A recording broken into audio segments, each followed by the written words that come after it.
Kunin na ang inyong mainit na kape at simulan na natin ang kwentong krimen ng The Mark Redwine Murder Case. Binubuo ang pamilyang Redwine ng mag-asawang Mark at Elaine at ng kanilang dalawang anak na lalaki. Nagpakasal ang couple noong 1989 at sa loob ng kanilang 18 years na pagsasama, binayayaan ng mga ito ng unang supling noong 1992. Si Cory, at sinundan ni Dylan noong 1999. Maayos ang naging pamumuhay ng mga Redwine habang nasa Durango. Noon ay nagtatrabaho si Mark bilang foreman sa United Pipelines at na-enjoy ng pamilya ang ganda at katahimikan ng Southern Colorado. Subalit pagtungtong ng 2007, nagsimula ang lamat sa pagsasama ng mag-asawang Mark at Elaine na kinalaunan ay humantong sa masalimuot na divorce. Ibinalik ni Elaine ang kanyang apelyido noong ito ay dalaga pa, ang Hatfield. At noon ay malayo sa pagkakaayos ang kanilang hiwalayan. Siniguro ni Mark na ang bawat isang sangkot ay daranas ng miserabling buhay. Sa huli, napapunta kay Elaine ang buong kustodiya ng dalawang anak. Upang makapagsimulang muli, lumipat ang mag-iina sa Colorado Springs, 300 miles ang layo mula sa ex-husband. Hindi lamang ang mag-asawa ang apektado ng divorce, kundi pati na rin ang kanilang dalawang anak na sina Cory at Dylan. Ramdam ng mga ito ang bigat ng sama ng loob ng kanilang ama. Unti-unti ay naging madalang din ang pagbisita ng mga ito kay Mark sa Durango at naiwan roon maging ang kanilang mga malalapit na kaibigan. Noong 2010, isang bayolenteng away mag-asawa ang nasaksihan ng personal ng magkapatid na lalong nagpalayo ng loob ng mga ito sa kanilang ama. Kung tutuusin, noon pa man ay magulo na ang kanilang relasyong mag-aama, subalit lumala ito at nabalot ng takot ang dalawang bata. Gayunpaman, dahil menor de edad pa si Dylan, wala itong magawa kundi sundin ang utos ng korte na bisitahin ng regular si Mark. Isa sa mga nakaschedule nitong pagdalaw ay ang 2012 Thanksgiving. Noon ay labag sa loob ng 13 years old na si Dylan na makita ang kanyang ama. Lalo pat sa pagkakataong yun, solo na lamang itong haharap dahil exempted na ang kanyang 20 years old na kuyang si Cory. Ang tanging pakay na lamang ni Dylan ay makita ang kanyang mga dating kaibigan. Noong November 18, 2012, lumipad si Dylan patungo sa Durango at naglanding sa La Plata Airport. Nahagip ito ng CCTV habang hinihintay ang pagsundo ng kanyang ama. Maya-maya pa, dumating na si Mark at dumiretso ang dalawa sa Walmart upang mamili. At iyon na ang mga huling sandaling makikita ng buhay si Dylan. Sa isang iglap, naglaho ito ng parang bula. Kinabukasan, November 19, bandang alas 5 ng hapon, isang missing persons case ang inireport ni Elaine, ang nanay ni Dylan. Isang araw pa lamang itong naglalagi sa bahay ng ama nang bigla na lamang niya itong hindi makontak. Parati itong nag-a-update sa kanyang mga ginagawa, ngunit ng araw na yun, wala itong paramdam. Agad na sinimulan ng mga pulis ang investigasyon. Tinungo ng mga ito ang tahanan ni Mark at nangalap ng impormasyon. Ayon rito, umaga ng araw na yun, bandang 7:30 nang umalis si Mark upang mag-asikaso ng mga kailangan. Iniwan umano nito si Dylan habang mahimbing na natutulog. At nang dumating ito makalipas ang ilang oras, wala nang anak. Hindi umano ito nag-isip ng kung ano dahil gawain ni Dylan ang lumabas at pumunta sa kanyang mga kalaro. Ngunit nang maghapon na niya itong hindi mahagilap matapos kontakin ang kanyang mga kaibigan, doon na ito nagsimulang mag-alala. Kaya naman tinawagan nito ang ex-wife na si Elaine na siya namang nag-report sa mga pulis. Mula sa inisyal na istorya ni Mark, ipinahihiwatig nito na naglayas ang anak. Bagamat iba ang opinyon ni Elaine na nagsabing kahit anong mangyari, tatawagan nito ni Dylan. Hindi ito aalis ng walang paalam. Isang malawakang search ang inilunsad ng mga pulis upang hanapin si Dylan Redwine. Nasa 100 volunteers ang tumulong sa paggalugad ng mga bundok, kakahuyan at mga kalapit na lugar ng bahay ni Mark. Nagpadala na rin ng helicopters, cadaver dogs at divers para sa search. Nagpakalat rin ng flyers upang ipamahagi sa mga tao. Buong komunidad ay nakiisa upang hanapin si Dylan. Habang busy ang lahat sa paghahanap, napuna ng mag-inang Elaine at Cory ang mga kakaibang ikinikilos ni Mark.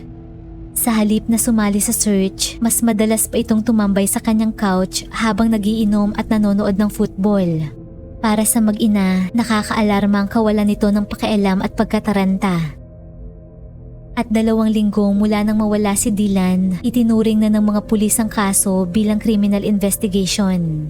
Inalista ng mga itong posibilidad na lumaya si Dylan dahil sa kawalan ng mga aktibidad sa kanyang cellphone at ganap nitong pagkawala sa paningin ng mga kaibigan at pamilyar na lugar. Kaya naman binuo ang isang task force na kinabibilangan ng 5 agency upang mag-focus sa paghahanap ng kasagutan.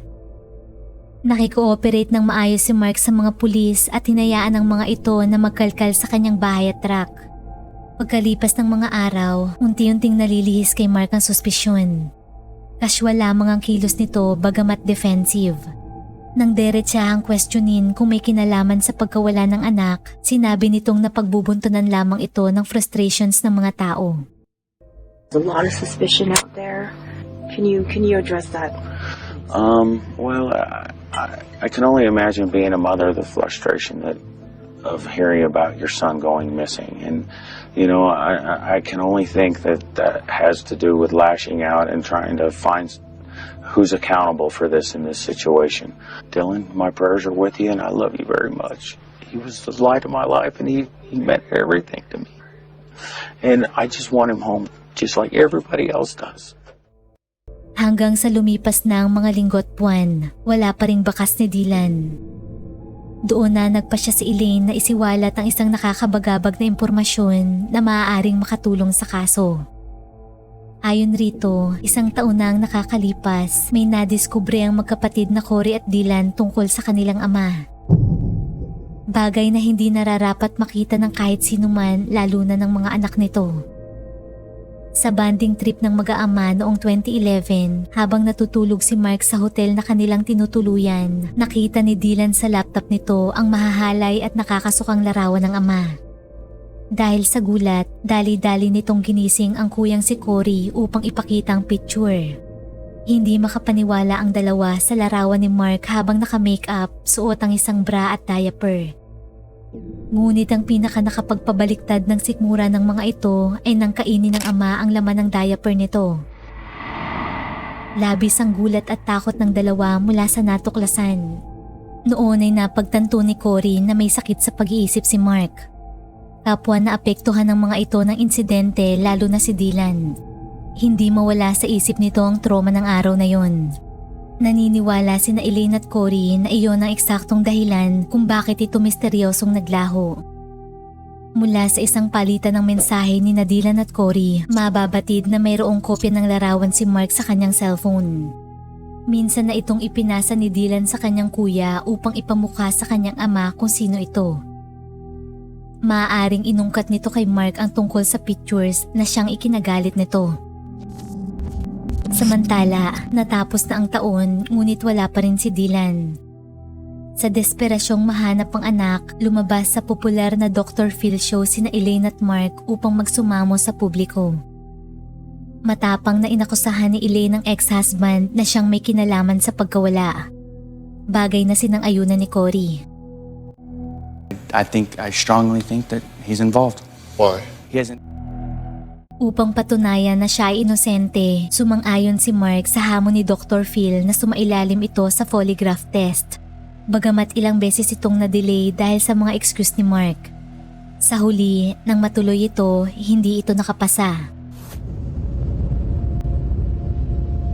Noong June 27, 2013, 7 months mula nang maglaho si Dylan, natagpuan ang ilang piraso ng buto ng tao sa kakahuyan, 10 miles ang layo mula sa bahay ni Mark.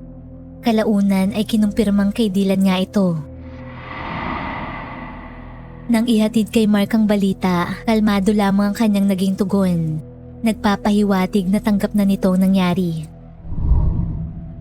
Samantala, dahil ilang bahagi lamang ng labi ni Dylan ang natagpuan, hindi agad natukoy kung ano ay kinamatay nito.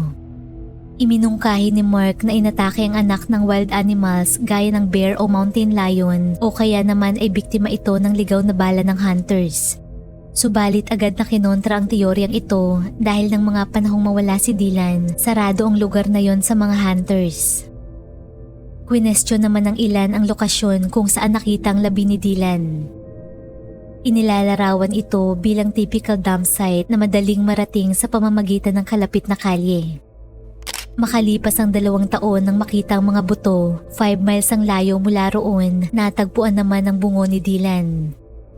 Ang mahalagang discovery na ito ang naging susi upang malaman ang sanhi ng kamatayan nito.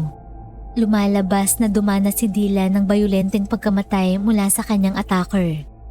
Tumamo ito ng sharp force injuries at nabasag ang bungo sa itaas na bahagi ng kanyang kaliwang mata. Ayon sa profiler na sumuri ng kaso, walang duda na si Mark ang pumaslang sa sariling anak. Mula sa search ng tahanan nito, nadiskubre sa iba't ibang bahagi ng salas gaya ng sofa, sahig, coffee table at carpet ang mga patak ng dugo ni Dylan. Depensa ng girlfriend ni Mark, noon ay nahiwa ni Dylan ang kanyang daliri. Ngunit sa dami ng dugo, agad na kinontra ng mga detective ang eksplanasyon nito. Nadetect rin ng cadaver dogs ang amoy ng labi ng tao na isinakay sa truck ni Mark pati na rin sa paligid ng bahay nito. Ayon rin sa ilang witness, namataan ng mga ito si Mark sakay ng ATV malapit sa lokasyon kung saan natagpuan si Dylan ilang araw bago simulan ng pagsuyod sa lugar. Dagdag pa sa mga ebidensyang ito ang pahayag ng naunang asawa ni Mark. Minsan na umanong sinabi nito sa kanya na kung magdidispose man ito ng bangkay, sa kakahuyan niya ito itatapon. Matapos ang halos 5 taong investigasyon, sa wakas ay naaresto si Mark Redwine noong 2021. Nahuli ito sa Washington kung saan nagtatrabaho ito bilang truck driver. Nakasuhan ito ng second-degree murder at child abuse resulting to death. Sa kanyang trial, inihayag ng prosecutors na ang mga mahahalay na larawan ni Mark ang naging ugat ng pagpaslang sa sariling dugot laman. Dahil sa galit at kahihiyan ng kumprontahin ni Dylan, hindi nito nakontrol ang sarili at brutal itong pinatay saka pinugutan ng ulo. Ngunit pinanindigan ng depensa ang teorya na inatake si Dylan ng wild animals. Kumuha ang mga ito ng isang bear expert upang mag-testify. Bagay na kinontra ng prosecutors. Tuwing November, nag-hibernate umano ang bears kaya imposible ang attack at wala ring anumang ebidensya sa katawan ni Dylan na magpapatunay nito. Makalipas ang ilang buwang trial, hinatulan ang nooy 59 years old na si Mark ng guilty sa parehong kaso. Noong October 2021, nasintensya nito ng 48 years na pagkakakulong. Nangangahulugan na sa kulungan na ito mamamatay.